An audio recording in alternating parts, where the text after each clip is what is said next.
Bonjour, j'espère que vous allez bien. On se retrouve pour une vidéo, ma foi, que j'aime particulièrement faire, mais surtout qui va être nécessaire. Donc c'est parti, on y va.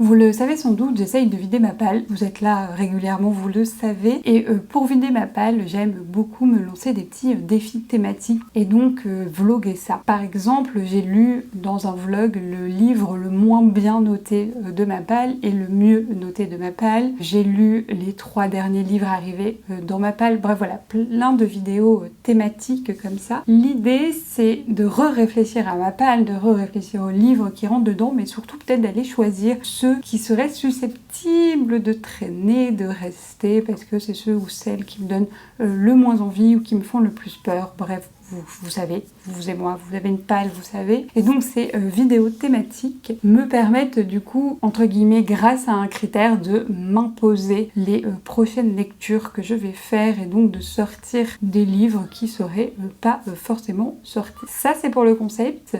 Je vais vous révéler le critère choisi, même si vous l'avez vu dans le titre de cette vidéo. J'ai décidé, petit roulement de tambour, de lire le livre le plus petit et le plus long de ma pile à lire. Autant partir sur des extrêmes. Je pensais que le livre le plus court de ma pile à lire n'était pas celui-ci, mais j'ai rêvé. Et par contre, je suis très contente du livre le plus long que j'ai.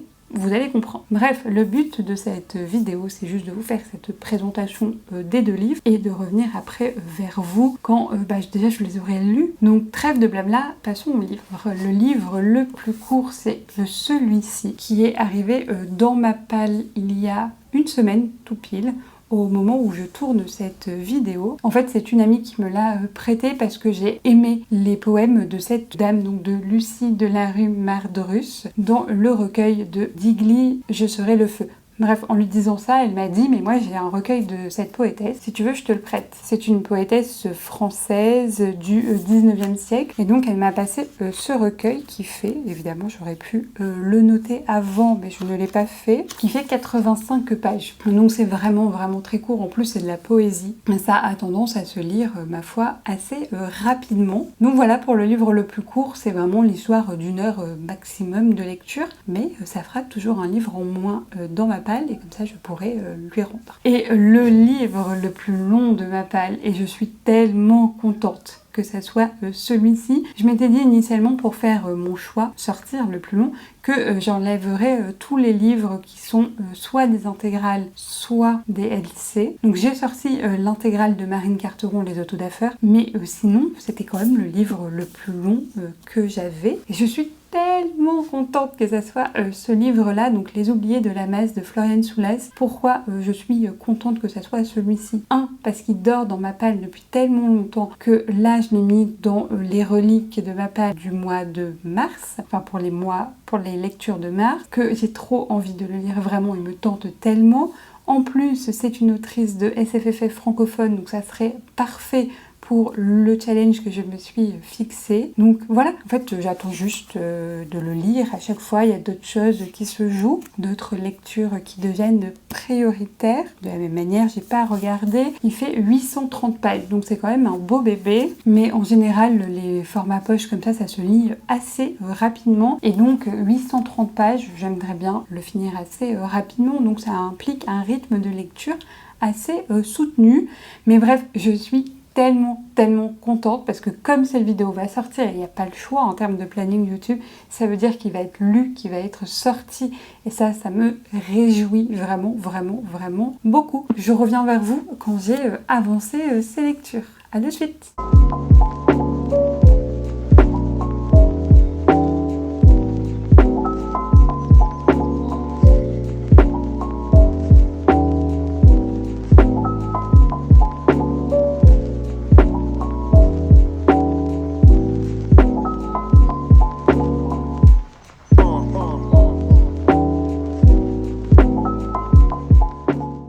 Bonjour, j'espère que vous allez bien. On est le mardi 18 mars et je reviens vers vous parce que j'ai enfin du coup commencé après ce petit plan introductif, donc le plus long livre de ma pile à lire, à savoir Les Oubliés de la Masse de Florian Soulas. Et j'ai lu quasiment 20%, un petit peu moins. Je suis à la page 150 sur les 860, quelque chose comme ça, de pages que comporte le livre. Que vous dire, je me suis fait un petit planning pour finir ce livre le vendredi avant, donc 2 jours avant que sorte cette vidéo que vous êtes en train de regarder vous. Voilà, bref, on se comprend. Histoire de le terminer à temps pour la fin du mois et surtout pour ce vlog. Et donc, vu le nombre de jours que j'ai, l'idée c'était de lire à peu près 80 pages par jour, ce qui est largement faisable. Surtout que ça se lit hyper vite et que là, ce matin, j'ai quasiment lu ces 80 pages. Il me manque que 10, donc il fallait faire ça juste après avoir fini de filmer ce plan-là. Donc vraiment, ça se lit très très vite et je suis très contente. Pour l'histoire, parce que j'en savais pas grand-chose, je dirais que les 2-3 premiers chapitres sont très lents, très introducteurs, qu'à partir du 4e chapitre, il y a des éléments d'intrigue qui se mettent en place qui m'intéressent beaucoup. Donc on est sur lama, je sais pas comment on dit. J'essaierai de me renseigner pour le prochain plan, qui est une zone de déchets, une zone d'agglomération de déchets, notamment de vaisseaux spatiaux aux abords de Jupiter, qui est la seule planète du système solaire à ne pas avoir été colonisée par les humains. Et en fait, la planète, plutôt son atmosphère, refuse cette colonisation et rejette les vaisseaux. Et donc, on a cette sorte de poubelle à l'entrée de l'atmosphère de Jupiter. En tout cas, moi, je l'imagine comme ça. Et sur cette poubelle géante, on retrouve Kat, qui est une recycleuse. Et son but à cette dame, c'est avec son équipe, enfin avec l'équipe qu'elle a intégrée, c'est la petite nouvelle de l'équipe.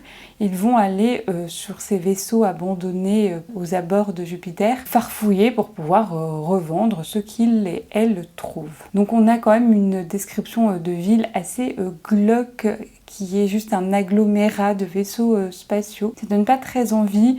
Il n'y a que des personnes, un peu des marginaux de la société ou des sociétés du système solaire qui vivent là-bas. En fait, il faut être un petit peu forcé à aller vivre là-bas, alors soit parce que vous êtes rejeté de votre société, soit parce que vous faites des choses illégales dans votre société. En gros, on n'a pas que des enfants de cœur sur cette planète. Et donc nous, très vite, à partir du chapitre 3-4, je vous disais, on apprend que Kat, elle est ici pour un but très particulier, retrouver son frère jumeau, Pavel, qui a disparu. Pourquoi il a disparu? Parce qu'en fait, il a voulu participer, en tout cas c'est la piste qu'on a au début du livre, à la grande course de vaisseaux spatiaux qui a lieu autour de Jupiter ou autour de la Masse. Et à partir de là, depuis qu'il a pris cette décision-là, Kat n'a plus de nouvelles de son frère et donc elle s'est mise en quête d'aller le retrouver. Donc on a ce premier volet de l'histoire qui laisse penser à une intrigue un petit peu policière ou d'enquête que j'aime bien. Et on a un deuxième volet intrigant dans l'histoire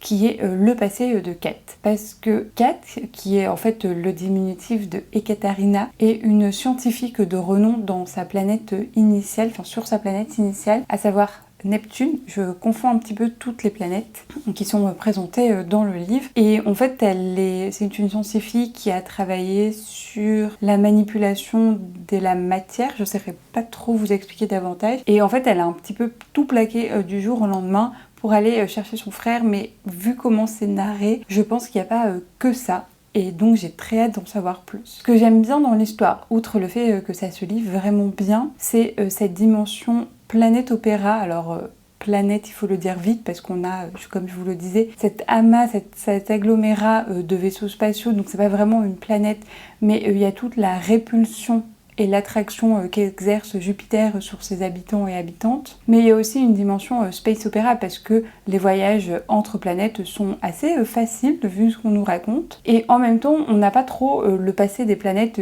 qui nous est racontée. La plupart des planètes ont été colonisées par les humains, sont habitées par des humains, il y a eu des guerres entre planètes, mais on ne prend pas le temps de nous expliquer l'histoire à partir du moment où les êtres humains de Terre sont partis de leur planète. Donc l'univers est quand même pas surchargé d'informations, je trouve que c'est assez bien fait sur la manière dont ces informations sont amenées. Deuxième chose que j'aime bien, qui est une petite lubie somme toute très personnelle, c'est que Kat et Pavel sont des jumeaux et c'est quelque chose qui m'intrigue beaucoup. On va beaucoup jouer sur ce lien de jumeaux et j'ai hâte de voir où Florian Soulas va nous amener avec ce trope-là que j'aime beaucoup. Troisième chose que j'aime bien, c'est ce personnage de Kat que je trouve très énigmatique et en fait qui se découvre elle-même, qui découvre qu'elle est capable de faire des choses qu'elle ne pensait pas sur cette planète, on va le formuler comme ça pour que ça soit plus simple, et en fait qui se retrouve à faire des choses très difficiles. Elle prend confiance en elle, on la voit évoluer, notamment parce qu'on a des scènes dans le passé, et je trouve ça très bien fait.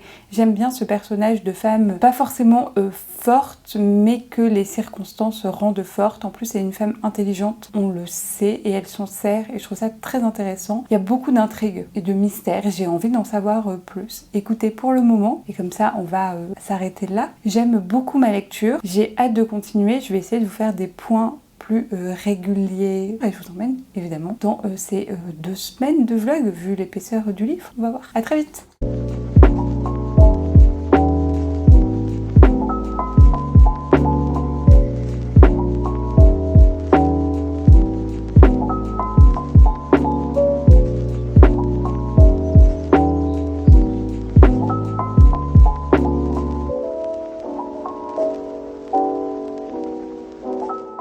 Bonjour, j'espère que vous allez bien. Je vous reprends, on est mardi 19 mars et je reviens vers vous assez rapidement. Je profite d'être à peu près présentable pour vous parler de mon avancement dans ce livre-là, Les Oubliés de Lammas. J'ai décidé qu'on disait ça comme ça, que c'était plus joli de dire Lammas pour le lieu, même si on dit Lama en français, de Florian Soulas. Et ben figurez-vous, vous le voyez sans doute, mais je suis à la page 400.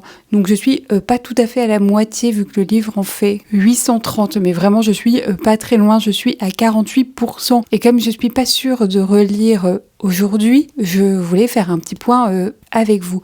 Comme vous le voyez, je suis énormément en avance et en fait j'avais sous-estimé ou je ne savais pas à quel point ce livre allait se lire assez rapidement, à quel point j'allais être embarquée dans l'histoire. Donc tout ça c'est vraiment des points positifs. Je vois pas le temps passer, j'ai pas l'impression d'avoir plus de temps de lecture que d'habitude, alors peut-être que je lis plus vite. En tout cas c'est tellement haletant que je suis embarquée, prise dedans et j'ai lu 400 pages en 3 jours, ce qui est quand même un rythme vraiment élevé, d'autant plus que tout le lundi je suis au travail et que je rentre très tard, donc je ne lis pas et que je ne l'écoute pas en parallèle en audio. Je vous parlerai d'ailleurs de ma lecture audio dans le bilan lecture du mois de mars. Donc je suis quasiment à la moitié de ce livre. Que vous dire à part que j'aime vraiment beaucoup.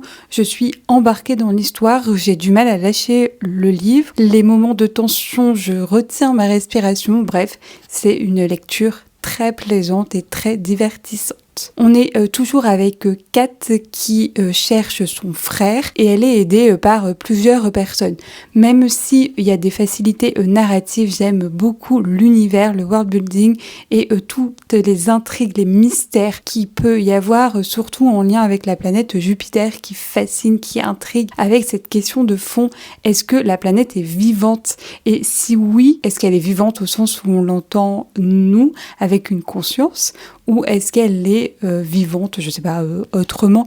Bref, il y a des questions sur les connaissances autour de Jupiter qui sont très intéressantes et qui viennent nourrir comme ça les histoires qui nous sont racontées, les histoires de Kat, mais aussi des autres personnages plus ou moins secondaires dont leur vie va croiser, pareil, plus ou moins longuement la vie de notre héroïne. Donc comme je vous le disais, et pour résumer, j'aime beaucoup l'histoire qui nous est racontée, l'univers m'intéresse beaucoup. Il y a eu quelques facilités narratives, mais vraiment, c'est pas très grave en soi. Je suis embarquée, j'ai envie d'en savoir plus, j'ai envie de rester dans l'univers. Aussi, j'aime beaucoup le personnage de Kat, sa construction, l'affirmation et la réalisation que cette femme devient sous nos yeux. C'est vraiment très intéressant de construire un personnage féminin aussi forte adulte, mais avec ses faiblesses, et l'un n'empêche pas l'autre, et on n'est pas dans quelque chose de caricatural, juste elle apprend à s'affirmer, elle apprend à s'écouter, et je trouve ça très intéressant d'avoir des femmes, même si elles doutent d'elles, au final elles se font confiance, et elles ont raison de le faire.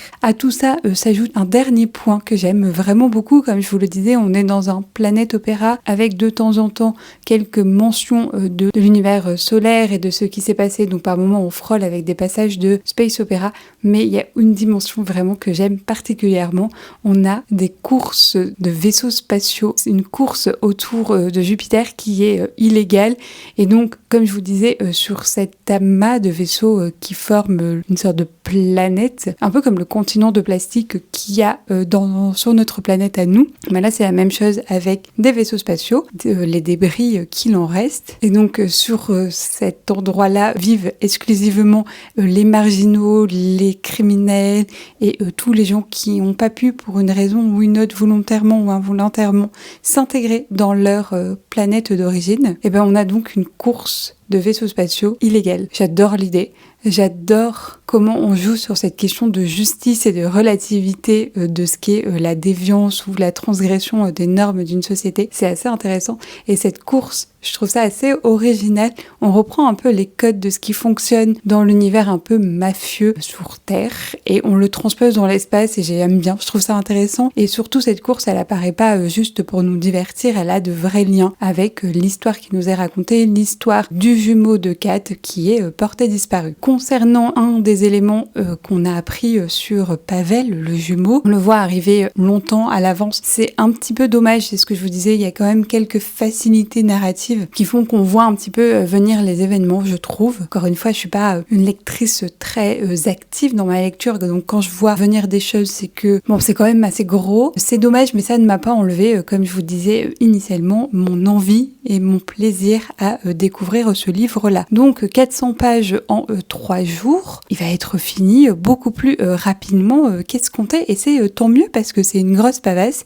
Ça va sortir de mes reliques de Pâle et surtout ça va me permettre de lire d'autres choses en mars, qui est toujours très cool. Bref, je reviens vers vous quand j'ai avancé, et en mettant à jour sur Goodreads ma lecture, mon avancée dans cette lecture, je suis tombée sur la bibliographie de cette autrice et il y avait Les Noces de la Renarde qui me tentait pas mal. Il faut que je regarde un petit peu les autres livres de cette autrice et je reviens vers vous de toute manière pour vous parler de tout ça. À très vite.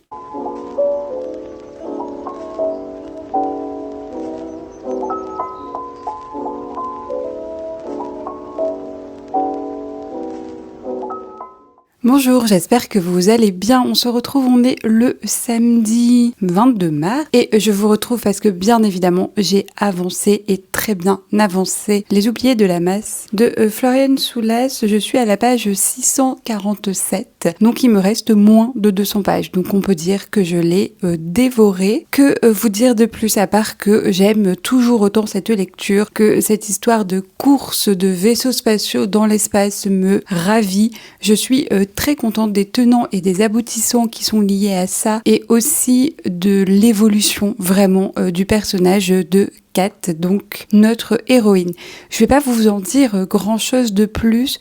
Là, je suis dans un moment exaltant. J'ai arrêté au bon moment et j'ai qu'une hâte, c'est d'aller continuer ma lecture. Mais je me suis dit qu'il fallait que je vous reprenne, même ne serait-ce qu'un tout petit peu, histoire que je ne vous retrouve pas juste à la fin du livre. Et je me suis dit que c'était aussi le bon moment de faire un point sur cette autrice et je me suis renseignée sur ses autres livres et vous dire si certains me tentent particulièrement. Florian Soulas est née en 1989 à Paris. C'est une romancière et novelliste française en fantasy et en science-fiction, mais aussi, et c'est important de le souligner, elle a une thèse en génie mécanique et je trouve que ça se retrouve beaucoup dans le livre que je suis en train de lire. Elle a publié 5 romans qui s'affichent à l'écran pour vous. Dans ces 5 romans, j'ai essayé de mettre des mots-clés à chaque fois et je les ai classés de celui qui me tentait le plus plus, c'est celui qui me tentait le moins. Donc Rouille, c'est celui qui me tente le plus. Après, on a Tonnerre après les ruines, puis Les Noces de Renard, puis Les Filles de Freya. Rouille me tente vraiment beaucoup. On a une ambiance steampunk que j'ai très envie de découvrir. C'est son premier roman et on va avoir une personnage principale qui est une prostituée et tout cet univers autour de la prostitution. Bref, ça me tente vraiment beaucoup. Tonnerre après les ruines, je sais pas trop de quoi ça parle. J'ai lu le résumé, j'ai pas trop bien compris, mais c'est un post-apo, c'est tout ce que je sais et c'est surtout la reco de tellement de personnes sur les réseaux sociaux. Quand j'ai mis sur Instagram une petite boîte à questions avec quel livre de Floriane Soulas vous me conseillez de lire après Les Oubliés de Lama, toutes les réponses ont été Tonnerre après les ruines. Ça a été un coup de cœur pour pas mal de copines, donc pourquoi pas tester. C'est pour ça qu'il est ici, bien que en deuxième position, bien que je ne sache pas de quoi il parle. Troisième livre d'elle qui me tente, c'est Les Noces de Renard et c'est un livre de fantasy alors que les deux autres étaient de la science-fiction et ici on a pareil de la science-fiction, donc un livre de fantasy pour changer. Ce qui me tente beaucoup, c'est en plus que ça soit un livre de fantasy, c'est que c'est un livre avec une double temporalité et ça j'aime vraiment beaucoup. Cependant, ce qui fait qu'il a rétrogradé comme ça à la troisième place, c'est que ça se déroule dans un cadre médiéval japonais et j'avoue que c'est pas quelque chose que j'affectionne particulièrement. Donc à voir, à tester, mais c'est pas celui qui m'intéresse le plus. Et le dernier, c'est Les Filles de Freya et c'est son dernier roman. Ici, on est dans la mythologie nordique avec une ambiance, en tout cas dans le résumé, c'est ce qui transpirait le mot-clé de sororité. Donc ça, c'est quelque chose que j'aime beaucoup. La mythologie nordique, à chaque fois que je lis un livre de fantasy en mythologie nordique, je suis déçue. Donc écoutez, je sais pas si je vais le tenter ou ça sera peut-être le livre, sait-on jamais, qui va me réconcilier en littérature avec la fantasy nordique. Je sais pas, j'ai eu l'impression au vu de la couverture, au vu du résumé que c'était quand même très jeunesse ou young adult et c'est pas quelque chose qui m'intéresse particulièrement en tout cas en ce moment. Donc voilà pour les autres livres de cette autrice, c'est sûr que je vais en lire d'autres assez rapidement parce qu'elle s'est hissée comme ça dans les autrices que j'aime beaucoup en fantasy, science-fiction française aux côtés de Estelle Faye qui a initié cette envie de découvrir davantage d'autrices de SFFF francophone et d'Aurélie Wellenstein dont il faut que je continue de découvrir l'œuvre. Bref, on se retrouve dans pas très longtemps, j'aimerais bien demain, ça serait cool, pour vous faire mon avis final sur ce livre et donc le terminer. Et voilà, et après on attaquera le livre le plus court de ma pile à lire. D'ailleurs, j'avais prévu de le lire au milieu de ce livre-là un peu pour faire une pause, mais ça elle l'a pas fait, évidemment vous l'avez vu vous en image, parce que j'étais tellement happée et tellement séduite par l'histoire que je n'ai pas eu envie de le poser. Bref, à très vite.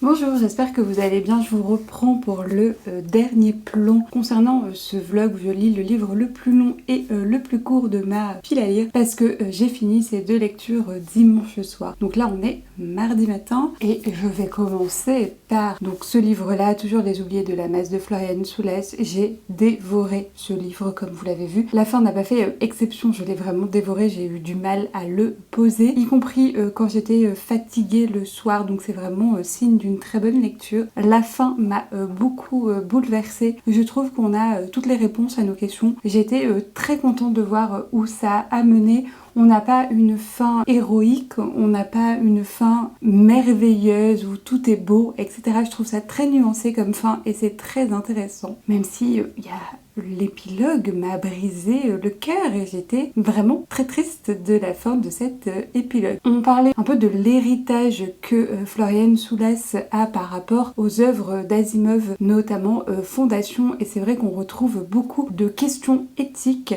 autour des robots et de l'intelligence artificielle et j'ai trouvé ça très intelligent, d'autant plus que le livre est écrit en 2023 ou 2024, je sais plus, 2021, décidément on n'y était pas. Je trouve que c'est des questions qui ont été repensées et surtout réinscrites dans notre contexte actuel avec un développement quand même très fort de l'IA et toutes les questions qui peuvent y avoir, notamment de propriété intellectuelle et de création artistique. Et donc je trouve que les questions morales et éthiques que pose Floriane Soulas dans ce livre sur ces sujets sont aussi très intéressantes. Bref, je vais pas épiloguer, il y a quasiment 20 minutes de moi en train de parler de ce livre. J'ai adoré, vraiment. Ça a été un coup de cœur, j'ai mis 5 étoiles, j'ai tout aimé du début à la fin, ça m'a vraiment plu. J'ai qu'une hâte, c'est de découvrir les autres livres de l'autrice. Vous les avez vus, je vous les ai mis et expliqués dans cette vidéo. Je pense que je vais me tourner vers Rouille parce que c'est celui qui est le plus resté en mémoire pour le moment, mais je vais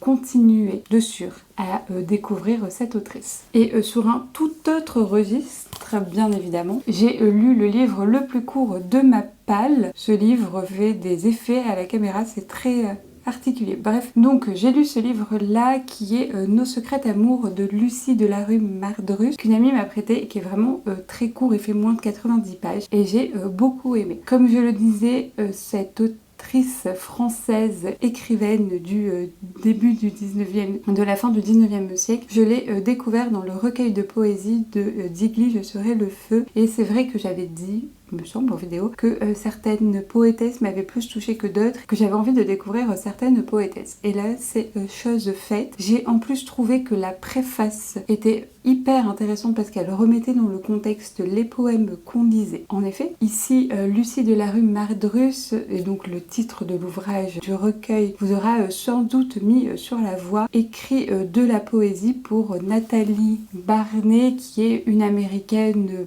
poétesse, écrivaine, très influente à Paris à cette époque-là et surtout connue pour ses relations lesbiennes. Et donc Nathalie, qui veut reséduire son ex René Vivian, une autre femme, va un petit peu utiliser Lucie pour se reconnecter à son ex. Voilà, une sorte de triangle amoureux, ma foi, très toxique et très particulier. Mais de là va naître une liaison d'abord romantique puis amicale entre Lucie et Nathalie, et donc Lucie va lui déclarer des poèmes quand elles sont dans leur intimité, poèmes qui donnera lieu plus tard à ce recueil-là. Ce recueil a été tiré de manière un petit peu confidentielle à l'époque, alors que Lucie de la rue Mardrus a connu quand même une grande carrière littéraire, elle était reconnue pour ça, mais c'est pas son recueil le plus connu ou reconnu, et surtout dans la préface, encore une fois, qui était incroyable, on revient sur l'histoire de comment ce recueil nous est arrivé jusqu'à nous, et l'importance notamment de grandes figures de la littérature française féministe qui l'ont conservé et après fait don à des fonds de sauvegarde. Et donc j'ai trouvé ça encore une fois très intéressant, comment on avait cette histoire du matrimoine qui nous était racontée. Les poèmes sont racontés un petit peu, enfin sont classés de manière chronologique, je sais pas si c'est le bon mot, mais en fait ce recueil nous transporte dans une histoire amoureuse avec un début, et les premiers poèmes sont justement des poèmes de rencontre, de début de relation amoureuse qui déclarent le sentiment de tomber amoureuse, et progressivement vers la fin du recueil on a des poèmes qui s'appellent notamment La mort, et on nous raconte plutôt la fin de cette relation amoureuse. J'ai trouvé qu'on était embarqué dans une histoire amoureuse de A à Z avec toutes les étapes qu'il y avait eu notamment entre Lucie et Nathalie. J'ai trouvé ça très intéressant. Il y a des poèmes évidemment qui m'ont beaucoup plus touchée que d'autres, mais j'ai trouvé ça très beau. D'autant plus qu'il y a une filiation revendiquée avec Sappho, poétesse grecque lesbienne. J'ai trouvé ça intéressant d'avoir un recueil de poèmes déjà écrit entièrement par une femme, mais surtout qui ne parle que d'amour lesbien. C'était incroyable, c'était fort politiquement, c'était très engagé. Bref, j'ai bien aimé. Je suis pas du tout une experte en poésie, j'ai pas analysé les poèmes, j'ai juste essayé de ressentir les poèmes, et c'était vraiment un moment de lecture plaisant. Et avant de vous quitter, je vais peut-être vous lire mon poème préféré. Le poème s'appelle Pour toi. Toujours je me transforme et suis toujours la même, comme la mer multiple et une d'où je sors, qui recule et se rue à jamais et quand même vers la possession des villes et des ports, et des terres avec leurs prés et leurs bois tors, qu'elle n'attendra pas de son space suprême. Car longtemps j'ai longé les vagues d'autrefois, qui gardent le contour des sirènes en elles, et jeté dans le vent la force de ma voix, et pressé ma poitrine énergique et charnelle, comme pour maintenir sous l'effort des 10 doigts toutes les passions de mon âme éternelle. Ah, ne regrette pas l'horreur et la beauté de la mer demeurée au cœur de ma chair lasse. Si frénétiquement mon désir te dépasse, c'est que, brisant le sceau de notre humanité, mon être se débat sous le Dieu qui l'embrasse. Et sur ces belles paroles, je vais vous quitter et clôturer le vlog ici. J'espère que vous avez passé un bon moment. N'hésitez pas d'ailleurs à me dire quel est le livre le plus long ou le plus court de votre pile à lire, ou si ces deux livres vous auront donné envie de les découvrir par vous-même. En tout cas, encore une fois, merci d'avoir regardé cette vidéo et moi je vous dis à la semaine prochaine pour une nouvelle vidéo. Au revoir!